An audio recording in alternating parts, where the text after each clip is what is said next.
se a gente não consegue afirmar com exatidão quando é que a filosofia começou e nem aonde que ela começou, a gente pode estabelecer contextos históricos e os reais motivos do como e por que a filosofia floresceu no mundo ocidental e como é que a filosofia se tornou essa coisa pela qual a gente entende hoje, esse método que responde e que investiga as grandes questões do mundo. E que o filósofo, portanto, esse amigo do saber, essa pessoa culta, sábia, como que esse cara ganhou uma popularidade? Como que esse cara surgiu no contexto do mundo ocidental?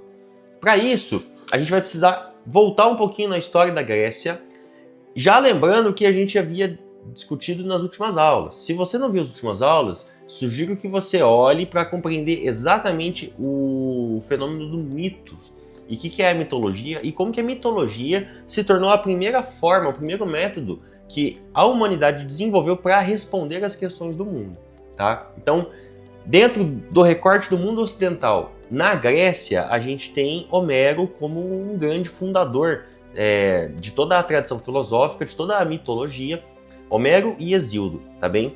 Então, assim, a gente entende que nos períodos da história da Grécia, mais ou menos lá pelo século XII, século X, depende das fontes, depende dos estudos, até o século VIII, a gente tem o período homérico, que é justamente o período onde a civilização grega estava organizada em gênos. Essa é uma palavra muito importante, gênos. Com certeza você já está familiarizado com aquela outra palavra, gens, genes, que remete àquilo que é de família, ou seja, genes, é genética, é aquilo que está no meu sangue, é dos meus genes ser uma pessoa branca e ter cabelo loiro e olho claro e assim por diante. Pois é, a palavra genes, da forma como a gente entende hoje, ela foi derivando, ela passou pelo latim, que antes tinha o seu respaldo na forma de organização da sociedade grega no período homérico. Ou seja, não havia ainda cidades no período homérico. Haviam essas organizações em genos, que nada mais era do que uns fazendão. Grandes porções de terra de núcleo familiar, onde a família existia e habitava aquela porção de terra. E aí na terra vizinha vai ser a família do Beltrano, e Ciclano, e Fulano, e assim por diante. Então, entenda que é uma forma de organização primitiva, uma forma de organização muito fazendo uma analogia forçada, algo semelhante às aldeias dos indígenas dos povos originários aqui do nosso Brasil e da América Latina. Então, assim, eram comunidades muito pequenas, de núcleo familiar, tá bem? Esses genos, portanto, foram responsáveis pela organização da Grécia durante todo o período homérico. Até que no final do período homérico, no final do século VIII, é que vão surgir os textos de Homero e Hesíodo, tá? Então, os textos de Homero e Hesíodo, eles marcam o fim do período homérico. O fim, a transição dessa antiga forma de organização social, que era baseada nesses núcleos familiares, que a gente chama de genos, para uma nova forma de organização. Pensa comigo, você tem essas fazendas de núcleo familiar, aonde, com o passar dos anos, é natural que as famílias se unam a partir do casamento, a partir das relações afetivas e assim por diante. Então, essas propriedades de núcleo familiar, muito bem separadas, foram, com o passar dos anos, se misturando, formando comunidades cada vez mais unidas. Essas organizações ingênuas, essas fazendas que eram isoladamente um núcleo familiar, começaram a sofrer influência de outras famílias, de outras fazendas, a partir da união, a partir do casamento. Chegou um ponto que não era mais um geno. Chegou um ponto em que havia uma polis, uma cidade. Tá? E aqui é muito importante, porque assim, o desenvolvimento da cidade vai trazer conflitos, vai trazer preocupações, vai trazer questões que os mitos passam a não conseguir responder de maneira eficiente. Então, imagina só, quando você vive no genos, quando você vive na fazenda, uma organização mais simples, da qual você não tem preocupação excessiva com questões militares, com questões de saúde pública, com questões de segurança pública, com questões educacionais. Perceba, nós que nascemos numa cidade, a gente já entra na vida sob esse contrato. Então a gente automaticamente, necessariamente, já vai se preocupar com questões de ordem pública. Ordem pública, não mais em ordem familiar. Entenda que a ordem pública, o corpo social, ele é muito mais vasto do que o corpo familiar, o núcleo familiar. O núcleo familiar, portanto, ele é mais simples. E essa passagem do gênus para a polis vai trazer, portanto, essas questões que não tinham bem respaldo na mitologia. Porque a mitologia respondia muito bem por que o céu está lá em cima e a terra está aqui embaixo. A mitologia explicava muito bem por que os seres humanos são diferentes dos animais. A mitologia explicava muito bem essas questões de ordem das estações, tá? Sobre a morte, sobre a vida. Agora, temas focados no corpo social, ou seja, questões políticas do tipo como governar uma cidade, do tipo como proteger uma cidade. Esses temas, eles não estão bem claros na mitologia. Você pode até tentar cavucar, você pode até tentar achar, mas assim, você precisa de muito esforço. Faça um exercício aí. Pesquise, deixe nos comentários um mito grego que nos ensina como governar. Um mito grego que nos ensina os valores de justiça perante a ordem de uma sociedade. Me explique, com base na mitologia grega, nas histórias clássicas da mitologia, de Zeus e etc., como é que a gente faz para proteger uma cidade da invasão de outra. Ou seja, essas questões de ordem política, elas não estão presentes na mitologia. Elas foram aparecendo com o passar dos anos, foram aparecendo com a necessidade de se recorrer a uma explicação, e aí eles voltavam para os mitos já com essa preocupação de ordem da polis, não mais da preocupação da ordem dos gêneros. Ou seja, a própria mitologia vai sofrer uma influência dessa nova forma de organização social. O que eu estou querendo dizer? Os aspectos materiais da sociedade influenciam muito os aspectos imateriais da sociedade. Então, o próprio mito, em um dado momento, precisou se moldar às necessidades dessa nova organização, da cidade-estado. Isso é um consenso, tá? A gente pode mencionar aqui um grande autor chamado Pierre Vernant, por exemplo, de que a organização em polis, as cidades, elas desempenharam um desafio muito grande para o povo grego, ao ponto de que eles precisavam buscar uma nova forma de responder essas questões, porque a mitologia não estava dando conta. A mitologia se tornou insuficiente.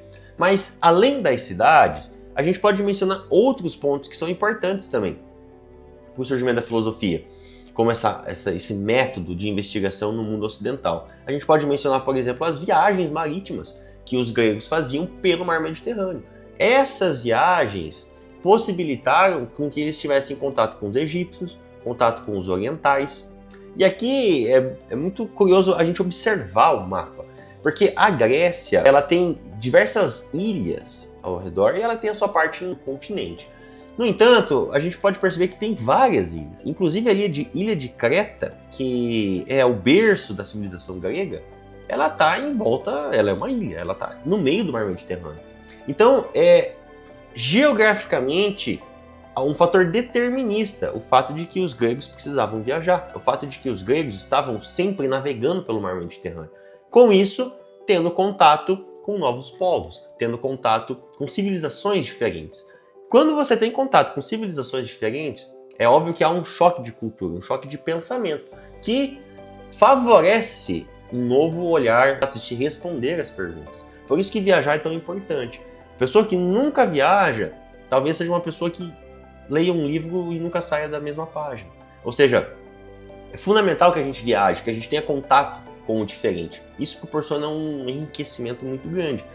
E, obviamente, foi um dos fatores decisivos para o surgimento, para o florescimento da filosofia na Grécia. Esse contato com novas civilizações. E aí existem até histórias, que a gente pode falar em outro momento, sobre o fato de que a filosofia, dessa forma como a gente entende, não surgiu na Grécia, mas sim no Egito. E aí os gregos apenas importaram do Egito essa forma de pensar. O que não é um absurdo, porque é fato que muitos cálculos, muito do conhecimento matemático que a gente aprende na escola enquanto algo dos gregos, na verdade já era disseminado, já era plenamente conhecido no Egito. Bom, vale lembrar também que o Egito é uma civilização muito mais antiga aos gregos, tá? Mas enfim. Então, o fato deles fazerem viagens marítimas com certeza foi um fator fundamental para o desenvolvimento da filosofia. O desenvolvimento do comércio, tá? E aí da moeda como meio de troca para o comércio, também é muito importante. Porque o contato com essas civilizações, ele se dava a partir de um motivo. E esse motivo, ele não era buscar conhecimento. Ah, eu estou indo para o Egito porque eu quero conhecer a forma como eles pensam. Não era bem isso que motivava. O que motivava eram as trocas comerciais, a economia. Então, o desenvolvimento da moeda e, na medida que eles passaram a desempenhar atividades mercantis com maior intensidade, aproximou essas culturas. Aproximando essas culturas, favoreceu uma nova forma de pensar. O comércio, portanto, ele é fundamental para o desenvolvimento da humanidade. A gente vê que o desenvolvimento tanto cultural, tanto econômico de certas regiões, elas geralmente estão associadas com a prática de comércio. E aí, portanto, elas vão estar geralmente associadas a uma proximidade com o mar, a um ponto de encontro, a uma trilha, a uma rota de encontro de vários povos distintos e assim por diante. Além disso, os teóricos, eles afirmam e eles falam muito sobre a liberdade do povo grego. Porque, assim, é fato que os gregos eles eram unidos a partir da sua cultura religiosa, a partir dos ritos religiosos, a partir da língua. No entanto, a gente percebe que a Grécia ela se desenvolveu de uma forma diferente do Egito, por exemplo. O Egito, depois que teve a guerra que unificou o Egito do Norte e o Egito do Sul, que tem aquela paleta de Narmer, que é um documento historiográfico muito famoso, muito importante, depois disso, toda a religiosidade, toda a prática política do Egito se concentrou nas mãos, na figura do faraó. Então, assim, e aí, claro, as cidades que foram as cidades capitais do Egito, do Império Egípcio, elas foram mudando, mas havia um controle central. A história do Egito sempre nos mostra que sempre houve um controle central. Na Grécia, a gente vê que as cidades-estado, elas se desenvolveram cada uma à sua maneira. Ou seja, Atenas faz parte da Grécia, assim como Esparta, mas Atenas tem um modelo político muito diferente do modelo político de Esparta. Atenas tem os seus deuses favoritos, que são outros deuses em comparação com Esparta. As ilhas, como Creta, também tiveram seu desenvolvimento de uma forma muito diferente. A gente tem a ilha de Lesbos, que também é daí que deriva, né, a associação da homossexualidade feminina, a lésbica, com a ilha de Lesbos, porque era uma ilha onde as mulheres governavam, as mulheres tinham um papel decisivo na prática política e, não obstante, era muito comum a prática homossexual também na ilha de Lesbos, e daí originou o lésbica, enfim. Isso, segundo alguns autores, denuncia uma liberdade, e essa liberdade do povo grego que não estava amarrado a prisões religiosas, que não estava amarrado a prisões centralizadas de política, de economia, de ordem de mundo, de visão de mundo. Isso possibilitou também com que uma nova forma de pensar, um novo método de se chegar ao conhecimento fosse possível de conceber, tá? Então, a civilização da Grécia com certeza é uma civilização muito linda por conta desses detalhes, por conta dessas idiosincrasias que permeiam a história e que explicam o porquê que a filosofia, tal como a gente entende hoje, começou na Grécia. Claro, para nós que somos ocidentais, né? Nesse momento, eu acho muito legal tentar se colocar no lugar desses homens para entender como que as coisas aconteceram. Nesse momento, um sentimento surge no povo grego. O sentimento de que os deuses haviam abandonado os homens à sua própria sorte. Porque antes você precisava de alguma resposta, você ia na mitologia. E tinha uma história de algum deus que ia te explicar exatamente como proceder, exatamente como as coisas aconteceram e como são as coisas.